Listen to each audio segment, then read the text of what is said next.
It is over.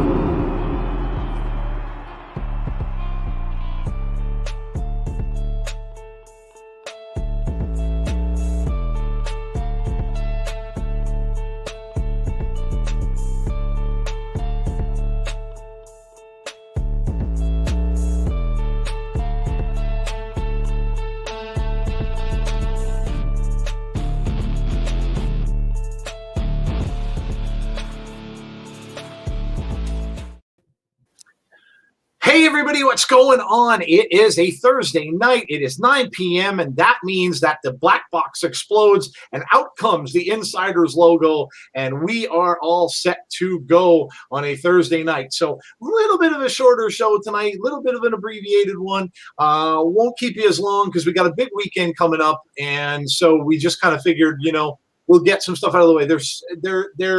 The week is, of course, going through. There's a lot of things that happen, but you know, we got stuff coming up moving forward too. So we'll talk a little bit about this past week, about the past couple days, and we'll move forward from there. As always, with me is my co-host Jeff. Jeff, we got some fun stuff to talk about tonight, man. I'll catch him taking a drink.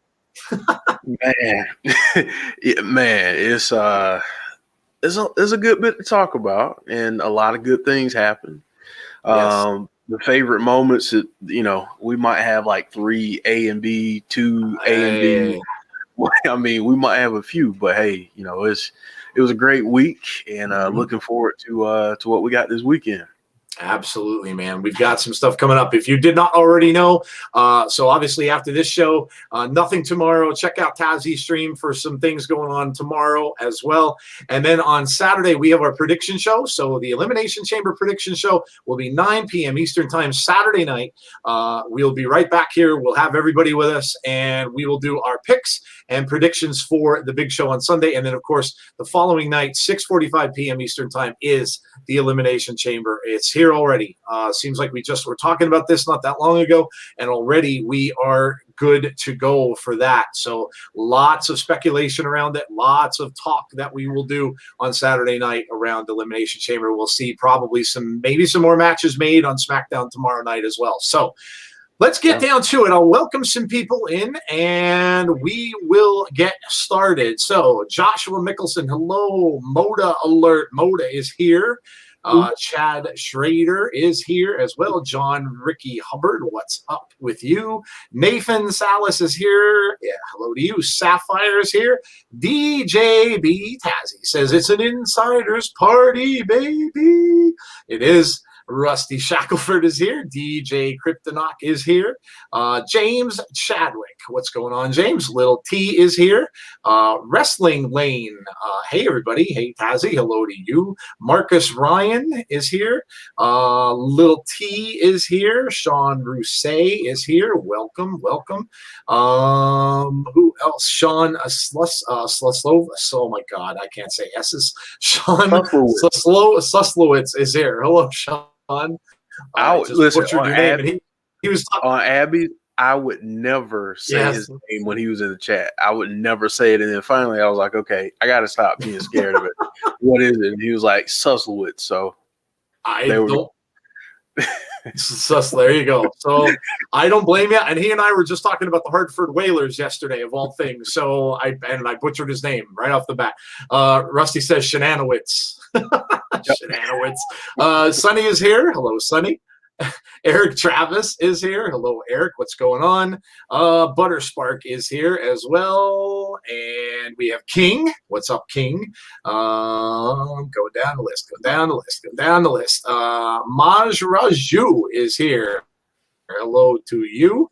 Let me see. C Wrestling says bonjour. Bonjour to you too, C. How are you tonight?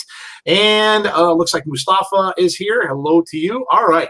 So let's West Side says DJ B Tazzy. Yes, let's get it. Today's been a crazy day. It really has. Like, I stayed home from work because of a stupid snowstorm that never happened and wasted a day off. And then I ended up playing with this app, which, by the way, if you guys don't know about this app, you have to get it. It is the most addicting damn thing I've seen in.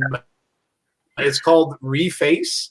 It takes your face and it's different. You can put your face on GIFs and all this kind of stuff. I was playing with this thing all day long, and it is the most fun thing ever. It's free for like the first 48 hours. So they give you a tease. They're like, here, play with it for a while. And then it's like $25, but it's $25 for a year. So it's like, yeah, it's just so much fun. There's things going on in the geek world. I'm talking to everybody in my geek group about WandaVision tonight because it's supposed to be crazy. There's things going on with movie announcements. And then I found out, I told Jeff that Pluto TV is getting music videos. So they're going to have like 80s. Oh, dude, I can't wait. So, oh my goodness. But anyway, fun day. All right, Jeff, let's get into the wrestling, shall we? Because that's what everybody's here for, not the ramble. So what do we have on deck? I want to give a shout out to Nathan Salas too. Birthday was on the 16th. So happy birthday. So and from now on, every time we have a birthday, you're going to see your name scrolling across the bottom. So that's what we're going to start doing going forward.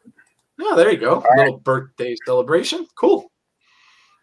All right, man. So first thing, we've got some recent WWE signings, Joe. Yes, we do. One we know very well. The other we have not seen since the NWA, I believe, was the last time we saw that gentleman. So Taya Valkyrie and Eli Drake. It was Taya we kind of heard about on it was like a rumor mill kind of a thing. We really didn't get to see her or anything yet, but we heard about her via rumor mill saying she's going to NXT. I was kind of hoping she'd go right to main roster, but I'm okay with it. I mean, NXT is great. They have a lot of the good things going on down there. So it's just seeing Taya being part of that will be cool. And obviously, she is now in the same area, at least, as her husband, John Morrison. So that's awesome for her. And Eli, of course, with a new character. And again, haven't seen him since we watched NWA. And man, I got a feel for NWA. They just seem like every week now they're losing people more and more. And so, I know there's still rumors out there that they're going to try to get going again, but I don't know. I just can't see it. We were talking about this on our show the other night on Impact, and some of the people were saying, where would some of these other people that are still let go? Camille obviously was a name that came up, and I just don't see it how they can keep going with the little people that they have left. But of course, yes, another big signing two big signings for NXT, and excited for both. I'm excited to see Taya. I think she'll do extremely well. She's been great in Impact Wrestling, been a champion in Impact Wrestling, so I have no doubt she's going to do well, and I'm sure that Eli is going to do very well there as well. What do you think, Jeff? Yeah, man, I'm excited to see Taya, whether it's NXT or Raw or SmackDown. I think eventually she needs to be on Monday nights, because they need help, like you said. So that'll be good to see her there eventually.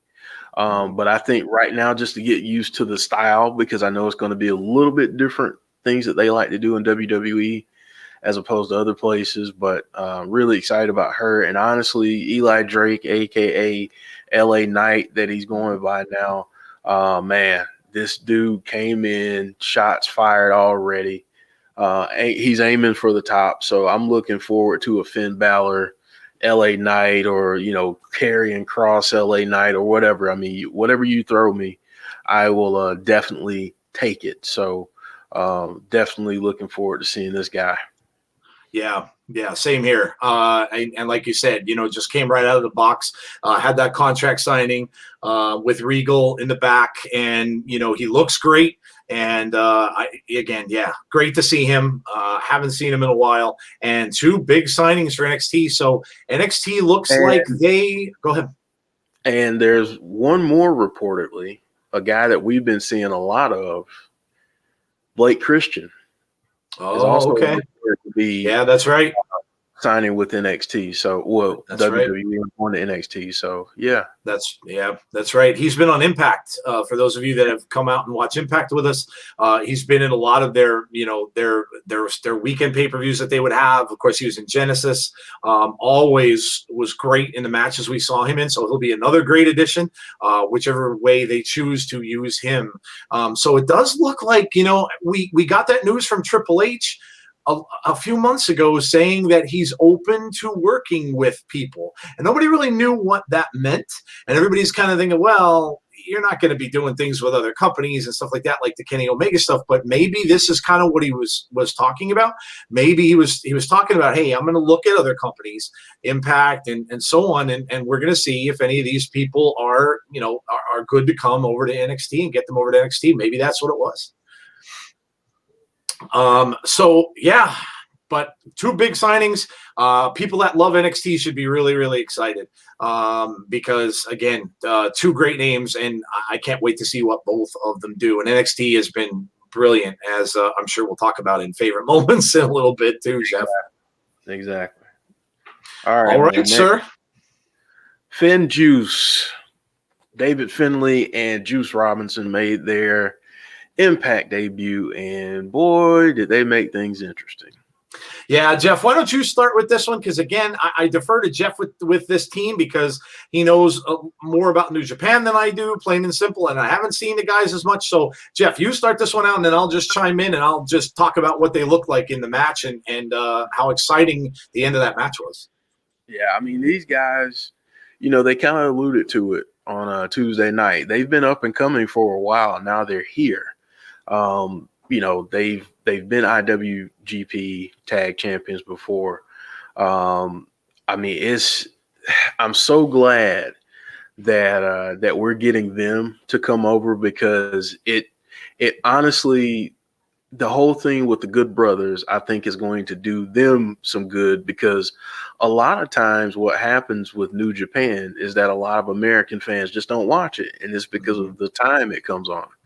And nothing against the quality of the wrestling there, because it's phenomenal, but most people just, it's like, I can't get up at 3:00 in the morning and watch a 5-hour pay-per-view or whatever it is. So I'm glad that they are bringing talent here. I think having that past with the Good Brothers is good for them, because you have a built-in storyline already, and I can't wait to see them take on the Good Brothers. That's where we're going. I mean, we saw that kind of on Tuesday night, but obviously with the in-ring work, I mean, that's something you never have to worry about with these guys. Very fluid tag team. You could see a little bit of the difference in the style in terms of tag team wrestling that they bring to the table. So yeah, Joe, what did you think about their appearance on Impact? That for me would have been the first time I saw them wrestle, and they wrestled against Reno Scum on Impact, and I was impressed. They do have a very good, like Jeff pointed out, a very good tag team style. It's like throwback a little bit, because they work together a lot, which you don't see a lot with certain tag teams anymore. And I saw that from them, and I think, like Jeff said, the whole thing with the Good Brothers coming out at the end there to kind of put them over a little bit leads me to believe that we're going to see a lot more of these guys, and they could end up jumping right into a title picture, and with the Good Brothers there and these guys, it'd be a great match. And again, we could be talking not that far down the road in one of these bigger pay-per-views that match could very well happen. And who knows, maybe it's a triple threat and you get a tag team from AEW against these two teams. So yeah, I'm pretty excited. I think, look, again, it wasn't AEW. It was, we had somebody from New Japan. So, I think it's kind of cool that they're bringing these people over. We'll see. It seems like this is something that's going to keep happening for a while, and maybe leading to something else or a bigger pay-per-view. So I was good with it. Like I said, for me, it's always fun to watch somebody new that I've never seen before. And like you had said, Jeff, that's part of the reason I never watched New Japan was because of the time. I mean, it was just on way too late, and I just couldn't stay up to watch it. So a lot of that was, and I'm sure I missed a lot of good wrestling. I know there's a lot of people that are fans of a lot of people over there. So yeah, but I was impressed. I liked what I saw. I thought they had great chemistry, and I think they looked great in that match against Reno Scum. And Reno Scum, obviously, too, kudos to them, because they're a team that doesn't get a lot of they're not on the air very much. But they come out and they just kind of do what they're supposed to do and still look good doing it. And obviously their job was to put these guys over, and they did, and they look good doing it. So yeah, it was really cool. Chris is here talking about what he had for dinner, Jeff, and I'm sure he's probably talking about that for you. Let's see, Chris, what did you have, man? Baby back ribs, Texas style, with just a barbecue rub and potato salad. Always. Chris, my brother, come on, man. Come on, man.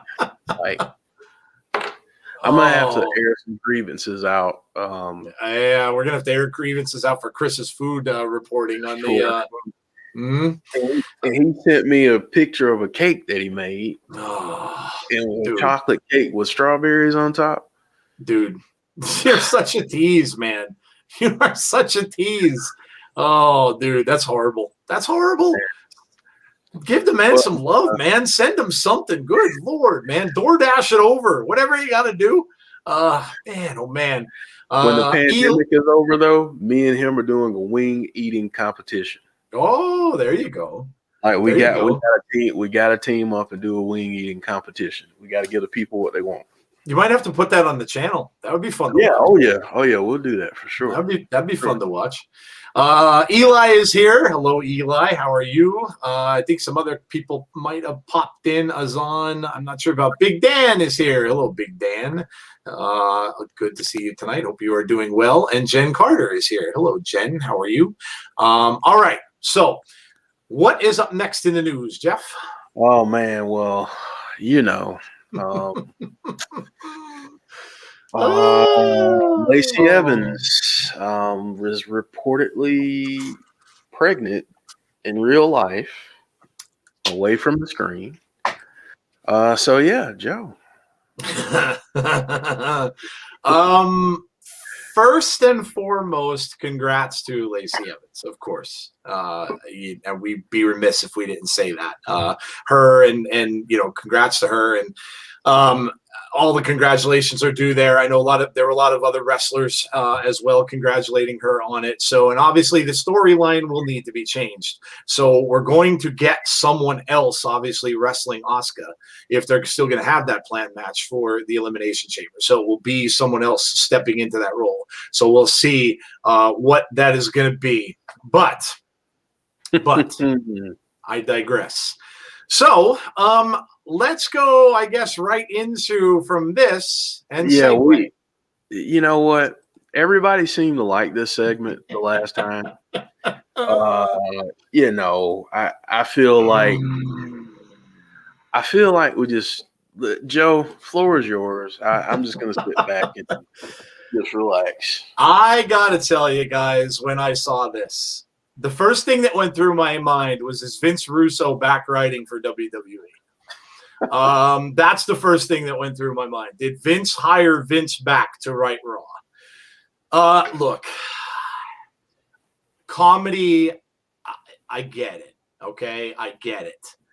That is a 90s thing if I have ever seen or heard one. Now, you guys are probably a lot of you may disagree with me here, and that's perfectly fine and good. Everybody's entitled to their own opinions.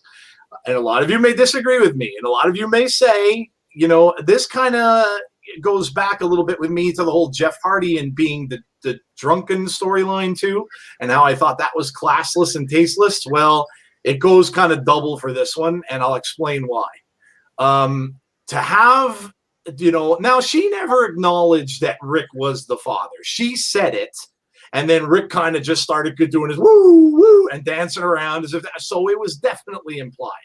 There's no question that they implied. He even said, I'm the daddy. I'm a daddy. He did. Yeah, he did. Now, I mean, it didn't come out of Lacey's mouth. And of course, somewhere down the road, you're going to have her come out and say, and that she was, lying to Rick and things like that. And that's probably how they're going to get him back with Charlotte and away from her.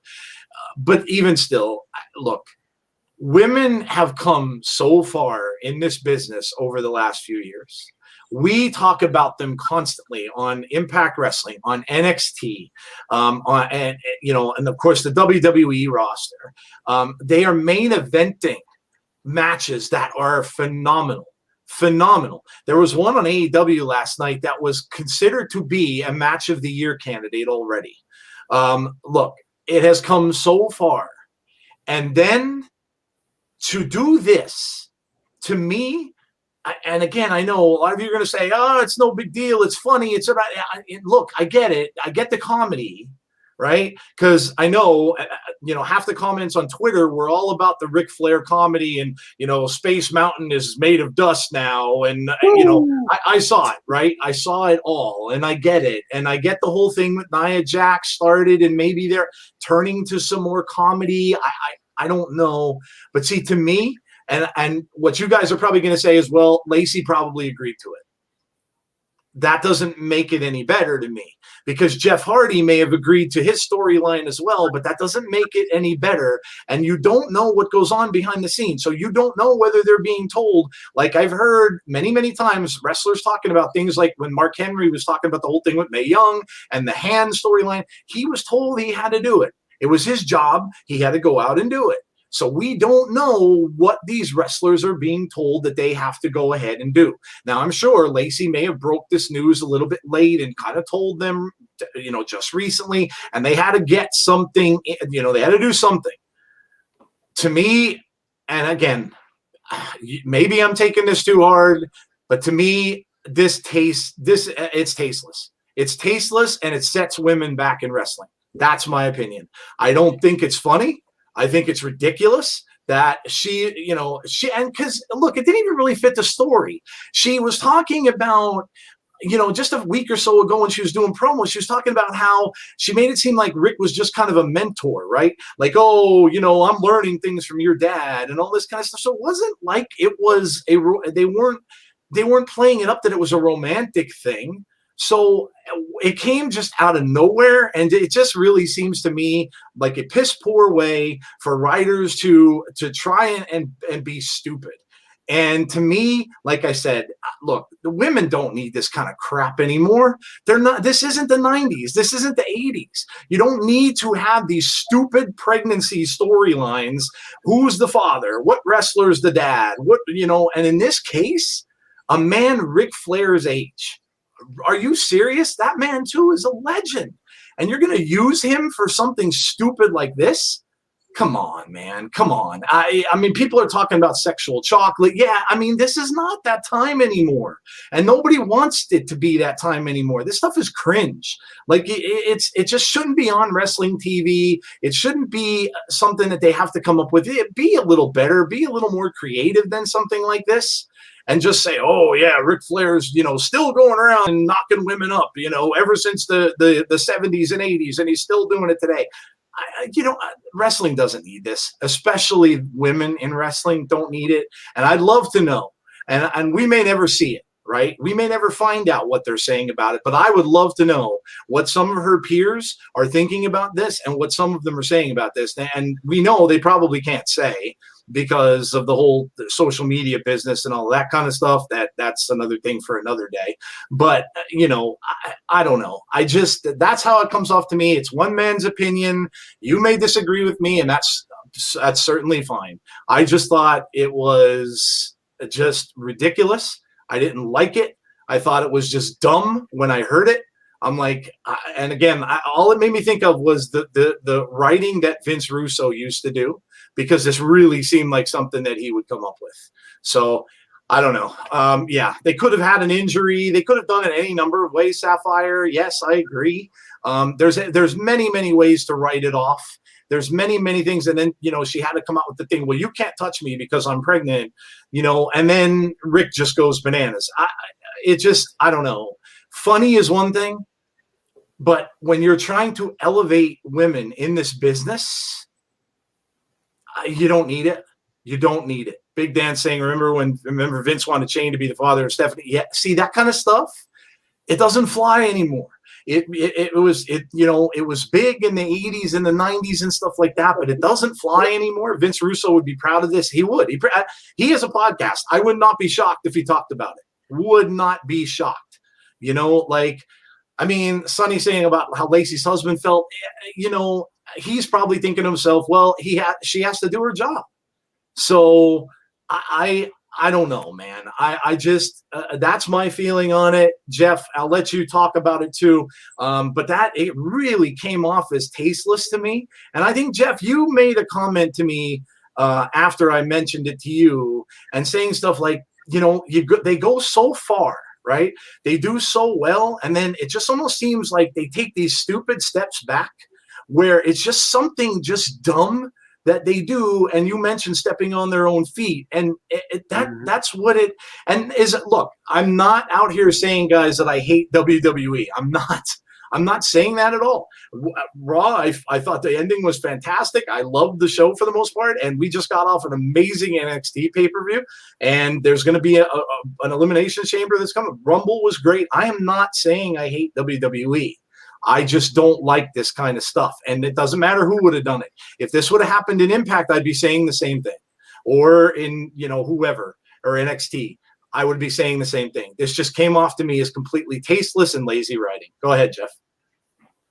Yeah, I really can't say anything. I can't add anything to what you said, because, you said it so well. And, the comment that I made to you was they take, 5 steps forward, and then they take like 15 back, because, they'll have great events, they'll have great matches, and then they do something to, stub their own toe. Honestly, if I were in their PR department, they'd have to like quadruple my salary, because the PR nightmares that they create for themselves, I mean, you can't expect everyone to just stay status quo with what they watch anymore, because there are choices now, there are options now. Yep. And WWE isn't the only show in town anymore. So what you could just force feed fans before, you can't do it anymore. And I wish they would stop shoving crap like this down our throat, or at least attempting to. Because, I mean, number one, it's not a good look for the women's wrestlers, especially after everything that they've done. Two, it makes me feel bad for Ric Flair, because, I mean, sometimes I see him, I'm like, holy crap, why is he around when there's COVID going on? And, he doesn't look like he's in the best of health. So why are we chancing that? And then, you get this, and, like you said, the implications are there that, Rick is the father, and, will they try to do some type of Maury angle later on and do a DNA? Who knows? But it's ridiculous. And they should just let this kind of crap go. This is one of the times that WWE needs to treat us like we don't remember what a storyline was. So whenever Lacey comes back, they need to, act like, oh yeah, that never happened. So because they do it on so many other things. Yeah. And again, this is not a slight at WWE. We love WWE. We love all wrestling, period. Yeah. But when they do stuff like this, no matter the company, we're going to call it out. Like, we're going to call it out. And I mean, that's a part of being non-biased. We try to call things as down the middle as we can. And it presents fairness, because not every company does everything right all the time. It just seems like WWE's missteps are self-inflicted. So yeah, I can do without this story. I don't want to hear about Space Mountain. Space Mountain should have been closed years ago, or just in the privacy of his own room. And not a storyline on a TV screen. So Agreed. So that's all I have to say about it. J-Hub brings up a great point. You go from giving Becky Lynch the proper send-off when she got pregnant to making a terrible storyline with Lacey Evans' pregnancy. Yes, that's a great point. And I thought the same thing too, because and how does that show the other women in that locker room if you're holding Becky in such super, super high regard, and yet then one of the other women gets pregnant like Becky did, and you come up with this? Like, it doesn't make a lot of sense to me. You are showing, yes, but is Becky a superstar? Absolutely. Absolutely. And of course, they're going to treat superstars a little bit better. That's just the way it is. But they could have done better. They could have done better with this. You don't need to give obviously Lacey isn't a champ. She doesn't have a title. So she's not going to give a title off to someone else and do that whole thing like Becky did. So that's not going to happen. But they could have come up with something a little better than this. I get Lacey's a heel. Becky was not. So that's going to change storylines as well. But I know that someone in that back could have come up with something better than let's go out there and say you're pregnant and then have Ric Flair make a moron of himself, a legend in the business, dancing around, which is what most people are going to look at today, that it's gross, that it's just gross. I mean, a man his age and a woman Lacey's age, people look at that stuff differently now. Back in the day, and it still happens. I mean, Rod Stewart, the singer, marries women that are half his age all the time, but it's not looked upon the same way. Times changed, and this stuff there's no place for it anymore. There just isn't. And yeah, I agree, Jeff. I agree. C says Ric Flair impregnating women, Tully Blanchard wrestling, Arn Anderson wants to wrestle again. Times never change. Yeah, I get it. Yeah, you're right. It just seems like they don't, and it seems like just ugly things just rear their head back up again. But and Rick, I get it. He wants to be around the business, and I get he wants to kind of be back around. And they're doing this whole thing with him against Charlotte and stuff. I get it, but this could have just been done a hell of a lot better. And I wouldn't be surprised if this ends up, and we may never know, but I wouldn't be surprised if this comes out as a rewrite somewhere down the line. If somebody comes out and says that, that they wrote this on the fly because she told them so late about it, that, we find that out. And then, like Jeff said, hopefully they just make it so we ignore it. And when she does come back, like Jeff said, it's just gone. Joey's Adventure saying Jim Cornette probably fainted. Wrestling Lane said, I agree. It needs to stop with that stuff. I guarantee you there are people backstage probably hate this storyline, but they won't say anything because they don't want to get fired. I mean, ultimately, they have to do their job. I mean, it is a job.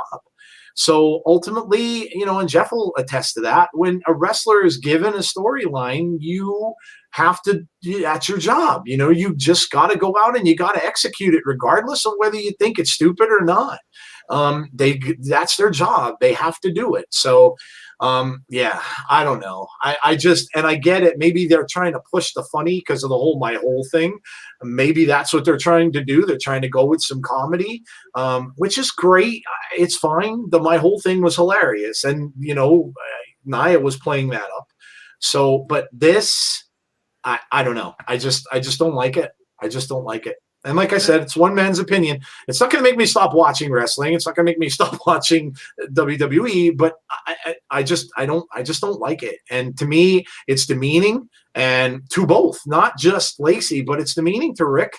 And I don't know. I just don't like it. So there you go. I'm off my soapbox now. Oh man. So there you go. Airing of grievances. We talked about that before. We need to do that every now and then. Get some things off of our chest a little bit. Got a Fiend theory, says Nathan. Throw it out there, Nathan. I'll read it out loud. We'll talk a lot about the Fiend, obviously, on Saturday, on our preview show, because we'll go over that. Of course, Jody will be here, Tazzy will be here. We might get a Brandy appearance, so we will talk about that and what we think is going to happen on Sunday. So absolutely. But yeah, throw it out, man. All right, Jeff. I think we're going from the airing of grievances to something a little more positive. Yeah, we're gonna go through our favorite moments of the week. This is always a fun segment because, hey, I mean, we like to have a little bit of fun and talk about the positives. So yes. Absolutely. All right, Jeff, go ahead. Give me your number 3 for the week. All right, man. So my number 3 of the week is stalling a little bit. Honestly, it has to be No Surrender as a whole. Okay. I thought from top to bottom, it was a really good show, really strong show. And they just continue, like, these Impact Plus exclusives just continue to be off the chain. I mean, it's just, they're great wrestling, great storytelling. So yeah, that's my number 3. Okay. All right. So my number 3 was the kick heard around the wrestling world at the end of that NXT pay-per-view. Adam Cole, baby, turning on, of course, Finn Balor, turning on Undisputed Era. This had been talked about for quite some time. Probably not, though, before maybe 4 or 5 months ago. It was kind of talked about then. And, what's going to go on with these guys? What's going to happen with Undisputed Era? And nothing really ever came of it. There was some injury angles that had to happen there that happened and had to be played out. And so nothing really ever came of it. And then it just out of the blue, when it looked like Adam Cole was coming down to help Finn Balor, just up and kicks him with the super kick. And then, of course, he goes against Undisputed Era, goes up against his own guys. You know what I love, Jeff? I love the fact that oh my God, my mind is so shot. Pat McAfee. I love the fact that McAfee got on Twitter and started saying, "I told you all that Adam Cole was an a-hole. I told you and told you and told you, and you didn't want to listen." And now he's coming out saying that I told everybody this guy was was a jerk. I told you all, and you didn't want to believe it. And now look what happened. So I think that's funny too, because they're continuing a storyline with McAfee too, when he's not even there. So they're having him comment on it outside. And look, that whole show, like Jeff was talking about with No Surrender, which I agree with, but NXT on Sunday, amazing. What an amazing show. And you can name moments from that whole pay-per-view. That match between Balor and Pete Dunne, I'd never seen a match like that. I've never seen so many fingers twisted like on person's hands than I've seen in that match. So that whole pay-per-view was really good. I went back and I rewatched the beginning. The Gargano match was stellar. That whole pay-per-view was impressive. Probably, and a lot of you guys were saying, one of the best NXT takeovers you've ever seen. And I can't disagree. It was just absolutely great. And the ending for me was my number 3. I thought that was fantastic. So, all right. DJ Kryptonic says, yes, love that kick too. After we're done, I have a question for you. Okay, cool. Yeah. Once we're done with the favorite moments, you guys can throw out a question or two and that theory that you guys had. All right, Jeff, what is your number 2? All right, man. So you talked about it a lot, and I'm not going to talk about it very much because you said everything I needed to say. Vengeance Day, it was amazing. It's one of the best. It's definitely in my top 3 of takeovers, and it darn well may be number 1. It was insane. The matches on there, Kushida and Gargano. Like C just said, Balor and Dunn was match of the year. He's calling it. I argue. If that's number 1, then doggone it, Kushida and Gargano could be a close second or third, because they knocked it out of the park too. The triple threat was great. The Dusty Cup finals were both great. I mean, every single match was stellar. Goodness gracious. I mean, it was just it was perfection. Yep. If you're a wrestling fan, that's as close to perfection as you can get, honestly. Yep, absolutely. Was a phenomenal show. My number 2, and I know Jeff gives this man a lot of props, and I think it's my turn to do it as well. My number 2 was the match, obviously the end of No Surrender, and then the match on Tuesday night between Moose and Tommy Dreamer. We gave a ton of kudos to Tommy for both of those matches, but I'm going to talk now about Moose because, man, Moose is getting recognized. His name is being talked about on Bleacher Report. His name's being talked about on Busted Open. His name's being talked about in a lot of places, and I think this guy is really on a rocket for that title. I hate to say it. I love Rich Swann. I think he's a great athlete, but I think this is just Moose's time, and it seems like everybody is in agreement with it. I think Moose is going to the top, and he's going to the top quickly. And I think he's going to take Rich Swann down, and I think he's going to take that title. I mean, we saw how he got put over when it was Kenny and the Good Brothers. We saw how he went over in that match and how he was taking those guys out during the course of that match. And we saw him now get put over by Tommy Dreamer, who couldn't have done a better job. It was a great match to watch. It was fun to watch. Dreamer did everything he possibly could, including go after him with a low blow, put him through a table with a spear, and the dude just pops up like nothing can hurt him. And he just is a force right now. And to me, that's my number 2 of the week. But he has come a long way. And, since the whole thing with EC3, this is a slow burn.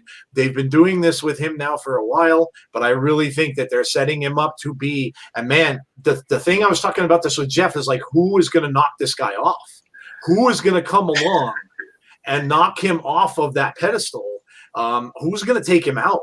I mean, Trey Miguel is getting pushed too, but wow, what a David and Goliath story that would make if they push Trey against Moose. But man, he is on a fast track, and I really am impressed. Has come such a long way, and it's so cool because you don't see his kind of story happen very often where football players become really, really good. There have been a lot of football players in wrestling, but you don't see a lot of them that become as a champion, become as good as they are. So I'm really impressed, and I think he's really, really going places. So yeah, I mean, I know this isn't mine, but man, I mean, I've been saying it now for a few months. Mm-hmm. He's on the rise. He's definitely on the rise. Just give him the shot. Give him the ball. Let him run with it. And he's getting better on the mic. Yep. The in ring is there. Yep. So that's not a question. The only thing that I think at this point, can he put everything together in enough time, or do they give him someone that's a mouthpiece for him? Just until he, gets there. I mean, they don't have a ton of options, I guess, in Impact. It's not like you have a Paul Heyman around, or even like Taz or MVP. Yeah. I mean, someone else to put them over and kind of help them along, because you'll say the same. You could say the same thing about Lashley. Yep. Since MVP has been back, I mean, what they did in Impact before the two of them was good, but since MVP has been back to WWE and they've had the Hurt Business, I mean, Lashley's getting even better too. So, just give him time though, and man, this dude's about to have a great 2021. Yeah, I agree. I absolutely agree. I'll read this question out quick because the chat's going up pretty high. Eric says, hey, Joe and Jeff, question. Who are some returns you see at Chamber? I see, don't quote me on this, at Chamber, Bray comes out with Ministry family like Alexa and Aleister Black, I'm guessing you mean there, and Bo, and they stare at Randy. It's anything's possible, dude. And that's what a theory is, and that's why it's fun to theorize, because you can kind of make matches in your head and kind of think of what you want to see. Personally, I don't know that the Chamber's always been a place where people are introduced for the first time. They usually kind of save those logically for the real big events, like we just saw with the Rumble, some different people coming into that, and then maybe WrestleMania. But yeah, I don't know that we'll see anyone new. And like I said, Eric, the Bray thing, we'll definitely talk a lot about Bray on Saturday night. When Jody's with us, we'll chat a lot about what we think that's going to happen with that Bray match, because my mind has kind of switched a little from what it was from just that show that we did after the show the other night. So I'm kind of going back to maybe leaning a little more to it being just Alexa again. And I was thinking it was going to be Bray, but now I don't know, because the words that she used, the word future, that's a key word to me. And I don't know that she would have said future if it was going to be in 5 days. So that's a kind of a key word, and that's what kind of leads me to believe that maybe not. And I said, and I think I said this a couple of months ago, there were, and this is dirt sheet stuff, but there were rumors going. You know what I find what's weird about dirt sheets? A lot of times they predict stuff and they don't get it right for months ahead. They'll say something and then 2-3 months later it happens. So they're not correct for the moment, but they get things right down the road. And this was rumored about 2 months ago, saying that Alexa was going to have a match with Randy at Fastlane. That could be happening. And if that's the case, if she costs Randy this match, that's probably what it's going to be. And that would elicit something from Bray. That's the way I'm looking at it a little bit more now, but we'll talk more about that on Saturday. So make sure you join us. Segue and a teaser at the same time. All right. So, Jeff, and we can get to some more of your questions right after we do our number ones. What is your number one of the week?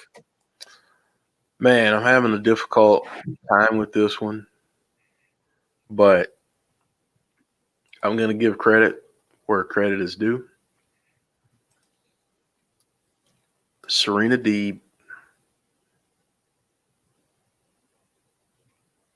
It was a great match on AEW. Yeah. I mean, Serena Deeb and Riho. That was Riho's first match back in a while. Right?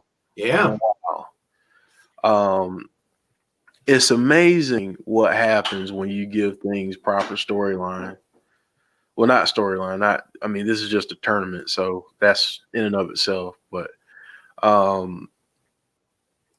when you give things time, when you give a match time, and you have two talented people in the ring, that's the type of match you turn out. And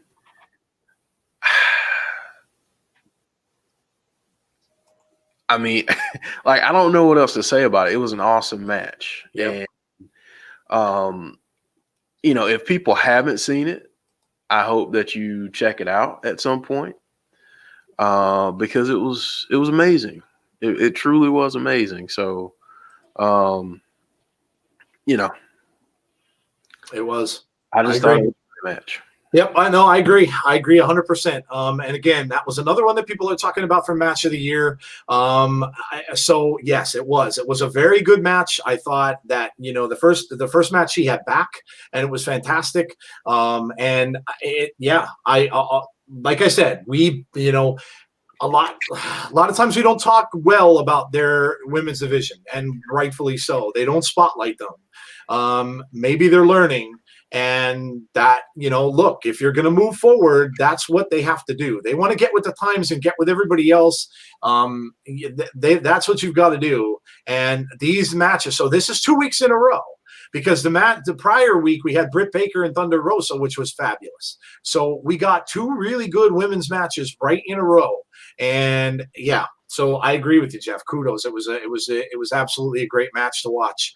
Eli, I'll read this one. Jeff and Joe, I know you're going to get mad. Why would we get mad, dude? But what if at Chamber someone takes Kofi's spot, named Ali and destroy Kofi, but at the end Drew Claymore's almost rips the Chamber like Kane and beats up Drew and AJ. That would be something to see. There is going to be a spot taken in a match, I'm going to tell you right now, and it's going to be Braun Strowman. I don't know how he's going to do it. I don't know whether Shane McMahon's going to intervene and give him someone's spot, or whether he's going to take someone out backstage, which would be more likely. But I think he's going to get a spot in that match. I don't know how, and I don't know who he's going to take out to do it, but don't be shocked if Braun Strowman ends up in that match, because you just kind of could see that playing itself out, where he was in the back, complaining about it not being put in there. And of course, Pierce saying it wasn't his decision and stuff like that. And then he told him to call Shane McMahon. So I don't know what's going on there. Are they setting up a match between Braun and Shane? Is Shane going to come back and wrestle? Maybe. I think so. Maybe. I mean, we've seen Shane do it before, so it could be a setup for something future at WrestleMania. But yeah, I would not be shocked if Braun makes his way into that match. All right. My number one. So you probably won't be surprised at all. I've given this award out to this person more than once. But the promo with Alexa was my number one. We came on and did a special show for a promo, which we've never done. And it was because it was that big. We hadn't seen her. She wasn't on the show the week prior. We hadn't seen Bray since December. And everybody is kind of chomping at the bit. Well, when's he coming back? When's he coming back? And that promo had so many people talking. I literally put a post on Twitter and it got 550 some odd likes, which was the most any post we've ever put out on Twitter got. So, everybody was into it. When you saw the Funhouse sign, when you saw her, of course, with the white eye contacts, when you saw the candle and the dirt, and then you saw the pentagram, which, by the way, oh my God, did that elicit some crazy responses. I literally, people that were writing stuff in response to our posts, there were people in there saying it was Satanism. And I'm like, guy, like, did you ever watch a horror film? Did you ever watch a horror film in your life? Like, really? There were people that were saying stuff like that. There were people saying stuff like the one guy was arguing with me saying he was a big Alexa Bliss fan, and he said this is horrible. And I'm like, how could you be a big Alexa Bliss fan and think this is horrible? I mean, whatever. Okay. But there were just so many responses for this. And it has done nothing now but ignite a fire for Elimination Chamber on Sunday. If it had not been there before, if people weren't stoked because of the chamber matches and because of some of the other stuff, they certainly are stoked now for this, because now you have I'm sorry, Pentacle Butterspark. Yes, it's not I get it. There's pentagrams and stuff like that. Yeah. But this is going to get more people watching. Then, of course, you heard the music, the demented music that was playing through. You heard a little bit with Randy was there looking up at the monitors when Alexa appeared on every monitor in the Thunderdome, which was really cool, by the way. And you heard the Pop Goes the Weasel ad now that's coming out before they show the trailer for the pay-per-view. So you're getting that coming as well. But, whatever it is, whether it's going to be Alexa or whether it is going to be something with Bray, I don't know, but it's sure going to get people to watch. And, you guys come up with theories. I have a theory in my mind about how Bray's going to come back. And if it's going to be, if it would be, and I doubt I'm right, because, Lord knows we all theorize and a lot of times we never get the stuff right. But if I'm right, it's going to be cool as hell. So yeah, that's my number one. Again, I use these as mark out moments. And to me, it was just a mark out moment when you saw the old Funhouse sign and you're like, okay, now we're rolling here. He's coming back. So however, which way he looks, however he comes back, what personality he comes back as. But there's no secret that everybody wants to see him come back. So that's my number one. My moments: Alexa summoning Fiend in a ritual, Alexa scaring Randy with the screens, and MSK winning. Yeah. MSK's win was huge. Absolutely a big moment. Is it just me, or does it seem like Tony Khan is following the same path that Bischoff did during the Monday Night Wars? It's not just you. Just look at what AEW is doing and think about early WCW. Yes, it's not just you. Jeff and I have talked about that quite often. And that's the danger. That's a danger, and you have to be careful because, I hope the Fiend comes back on Sunday or on Raw. I do not think he comes back Fastlane because that's not a big pay-per-view. It's the last big pay-per-view before Mania. Plus, they can do Cult Leader Bray versus Orton at Fastlane. Yeah, they could. Number 2 was MSK, says Joshua. Alexa's going to control the men's chamber and do spooky things. Could be. Or, just something that would distract Randy in some way. Where he either loses or, something happens like she did on Monday night where he wasn't even paying attention to the match and got counted out. So could be, something along those lines. So nobody has a problem with Darby and all of his pentagrams. Look, nobody should have, in this, we're not living, like I'd said, now, we were talking about with the thing with Lacey being back in the 90s and how different things were. It's true. And again, to that point, we're not living in the 70s and 80s either, where you used to have people saying like the music of Guns N' Roses was demonic. Or, if you play a record backwards of Led Zeppelin, you're going to hear, Hail Satan. It's not like that anymore. There's tons of horror tropes everywhere, and horror is big, and that's just how it is. I mean, that stuff's all over the place. Nathan says my Fiend theory is if life is a circle in 2019, the Fiend beats Seth for the title, and if the Fiend wins the title, then later this year Seth Rollins would beat Fiend for the title. It's possible. It's possible. It's possible, and people are catching on to that whole thing where maybe Drew loses and Randy wins, and then it comes back full circle where Randy takes on Bray at WrestleMania, like he took the belt off him, years ago. So yeah. Elijah, we'll talk more about the Chamber on Saturday, I promise. So come back and watch on Saturday night, because we can spend a whole show talking about the Chamber, which is what we're going to do. So come back and watch on Saturday. We'll talk a lot more about the Chamber. Sapphire says, my tops of the pay-per-view on Saturday and Sunday, Alexa Bliss and MSK and Raquel and Dakota winning. Okay. Yeah. Yeah. Big Dan says, I think the SmackDown Elimination Chamber should be the lead-off match. If it is, we know something's up with the Raw Chamber match. The Raw Chamber match is going to be the main event. I have no doubt. Maybe I'm wrong, but I have no doubt. And yeah, you might be right there, actually, because then the person who wins that can have a little bit of time left before he faces Roman, which would maybe be the second to last match. So, remember, we're going to get an extra match in there, because whoever wins that, the SmackDown one, is going to face Roman Reigns. Diversity and inclusion. Hail Satan, says DJ Kryptonite. Who will be added to the U.S. title match? Lashley versus Riddle versus it's Keith Lee, right? Or is Keith Lee not in the match anymore? I thought he was still in the match. I'm not. Yeah, I didn't hear that he wasn't in the match. Geez, I'm gonna choke on my tea. I didn't hear that Keith wasn't in that match anymore, so I still think it's him. Let's see. Moda's back. Hello, Moda. How are you and your family, Moda? Hopefully you guys still have power. Oh, yeah. Yeah, absolutely. Anybody that we know that's in Texas. I have a couple friends that used to live up in this area that are still without power. So yeah, I hope you guys are doing well. That is a horrible thing. So do we think Miz will cash in? Possibility. Certainly a possibility. I mean, he took himself out of the match. So certainly a possibility.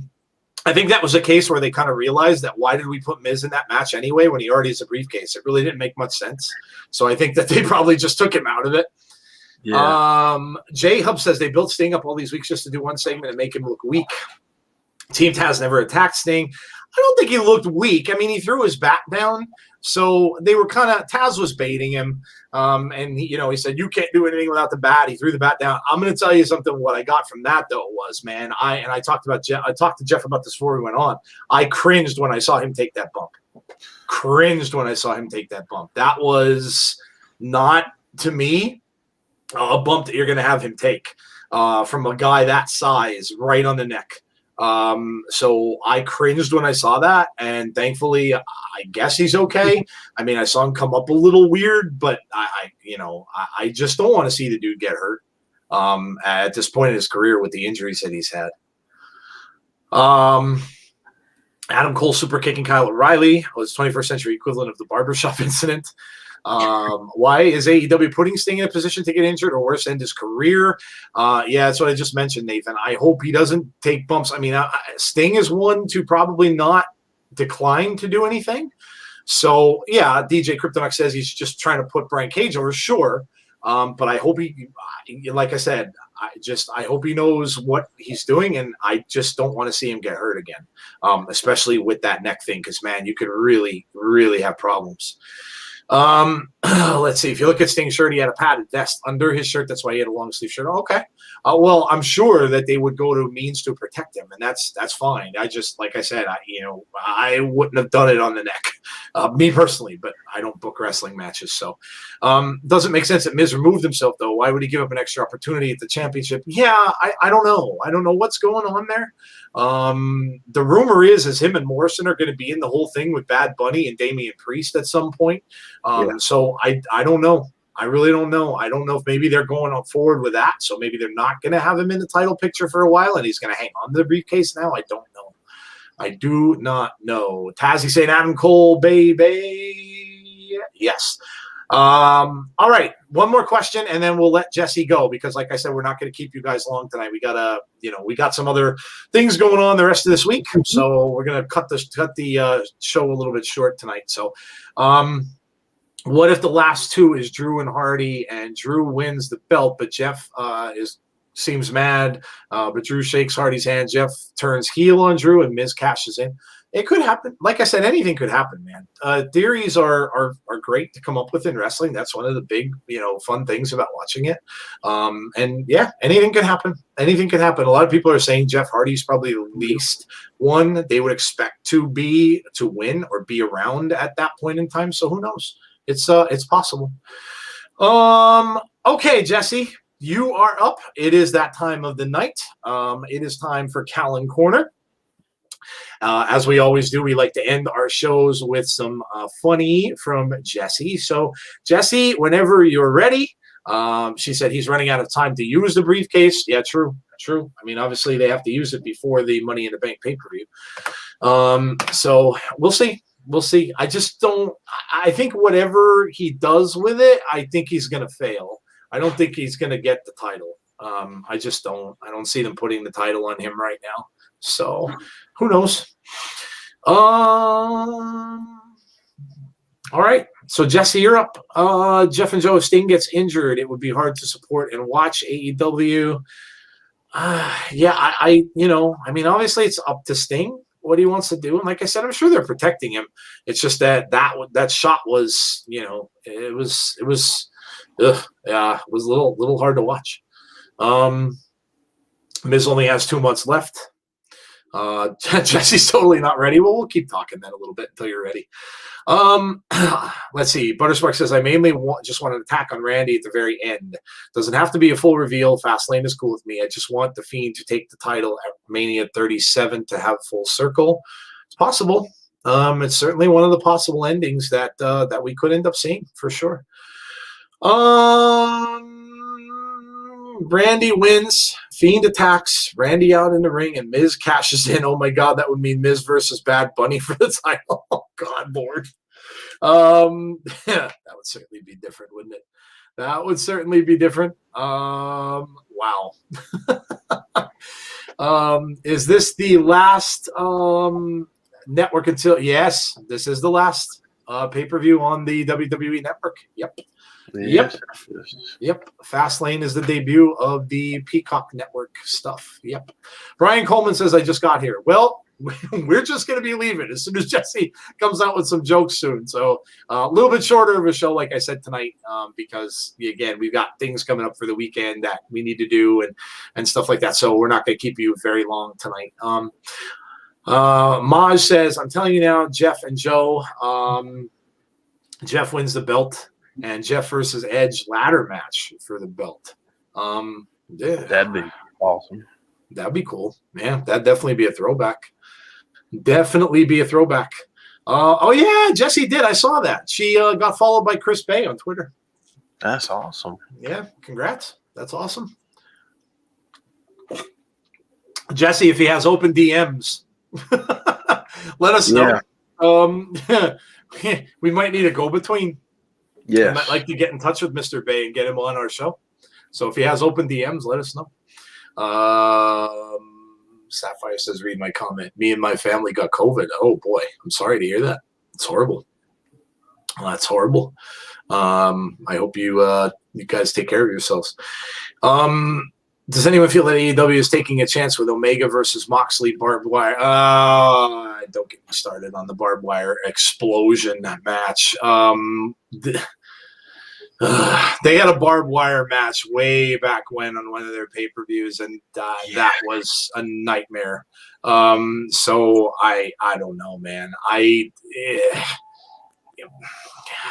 don't know. I mean, we just had one too with on Impact with Eddie Edwards and Sami Callihan, which was brutal. These matches end up being brutal. And I'm sure it's not going to be any different, that one will be brutal as well. But I don't know. I don't know how that's going to go. What if the Street Profits turn heel and join Seth and fight Roman and the Usos? Love it. That'd be cool.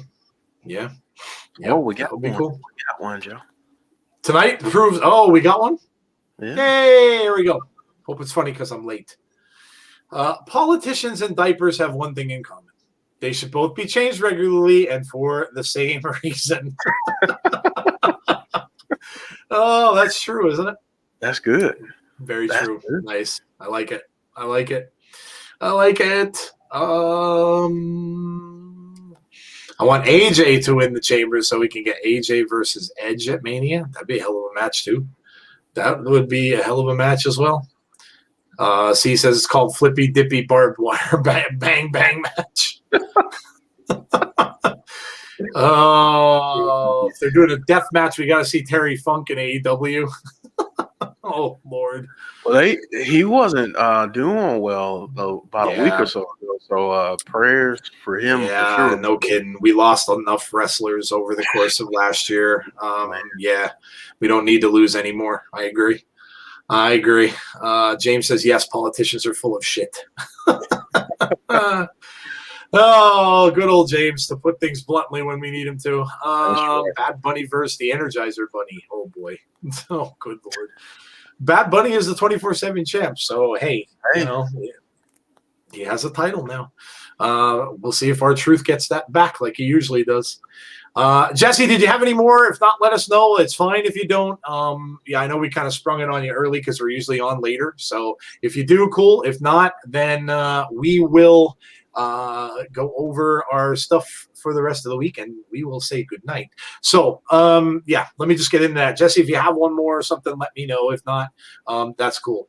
Chris Washington says, Jeff, enjoy my highlight of the night or of the week. Good old JR saying Kenny Omega is the WWE champion. That was funny. That was funny. Yeah. Poor JR, man. Yeah. That was Kenny Omega, the WWE champion. Yes, I know. Yep. Add another belt on us. Was he foreshadowing? Maybe. Who knows? All right. So here's what we got for you for the rest of the week. Obviously, make sure that you guys join Tazzy for his SmackDown stuff tomorrow, the after party. I know he always does on Friday nights. Make sure you join him for that. And then come back and watch us on Saturday, 9 p.m. Eastern Standard Time will be when we will have our elimination prediction and preview show. So all of you guys who are talking about the Chamber, come back on Saturday night and we'll talk a lot about the Chamber. That's all we're going to be talking about. We'll go over if they have any new matches added on SmackDown tomorrow night. We'll go over if there's anybody new involved, like if somebody going to wrestle Asuka now. Is Asuka just not going to be in it? Is Braun Strowman going to show up? We'll talk about all that stuff on Saturday night. So make sure you join us on that show, 9 p.m. Eastern Standard Time, Saturday night. Unbroken 1010 says, I'm lagging a little bit. What do you think of Chris D and Sammy as a tag team against the Young Bucks or Santino and Ortiz? The tag team division in AEW is so hard to figure out. Sometimes they've got a lot of great teams there, but I just don't know if they have enough time to use them all. And obviously now, the Inner Circle with Jericho and MJF and that whole thing that's exploding from the inside, and MJF's just trying to rip apart the whole thing, and he's doing a good job of it. He's getting everybody to turn on each other. So that's what he's doing. And then, of course, now the final straw would be to turn on Jericho.